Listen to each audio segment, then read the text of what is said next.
flourish without this diet. He eat not as others. Even friend Jonathan, who lived with him for weeks, did never see him eat. Never. He throws no shadow. He make in the mirror no reflect, as again Jonathan observed. He has the strength of many of his hand. Witness again Jonathan, when he shut the door against the wolves, and when he helped him from the diligence too. He can transform himself to wolf, as we gather from the ship arrival in Whitby, when he tear open the dog. He can be as fast as Madame Mina saw him on the window at Whitby, and as friend John saw him fly from this so near house, and as my friend Quincy saw him at the window of Miss Lucy. He can come in mist which he creates. That noble ship's captain proved him of this. But from what we know, the distance he can make this mist is limited, and it can only be round himself. He come on moonlight rays as elemental dust, as again Jonathan saw those sisters in the castle of Dracula. He become so small. We ourselves saw Miss Lucy ere she was at peace slip through a hairbreadth space at the tomb door.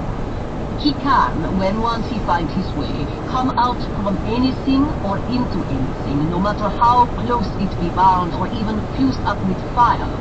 Soda, you call it. He can see in the dark, no small power this, in a world which is one half shut from the light. Ah, but hear me through. He can do all these things, yet he is not free. Nay, he is even more prisoner than the slave of the galley, than the madman in his cell. He cannot go where he lists. He who is not of nature has yet to obey some of nature's laws. Why, we know not. He may not enter anywhere at the first, unless there be someone of the household who bid him to come, though afterwards he can come as he please. His power ceases, as does that of all evil things, at the coming of the day. Only at certain times can he have limited freedom.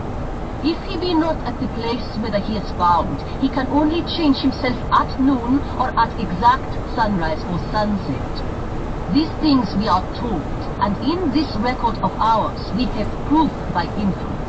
Thus, whereas he can do as he will within his limits, when he had his earth home, his coffin home, his hell home, the place unhallowed, as we saw when he went to the grave of the suicide at Whitby, still at other time he can only change when the time comes. It is said too that he can only pass running water at the slack or the flood of the tide. Then there are things which so afflict him that he has no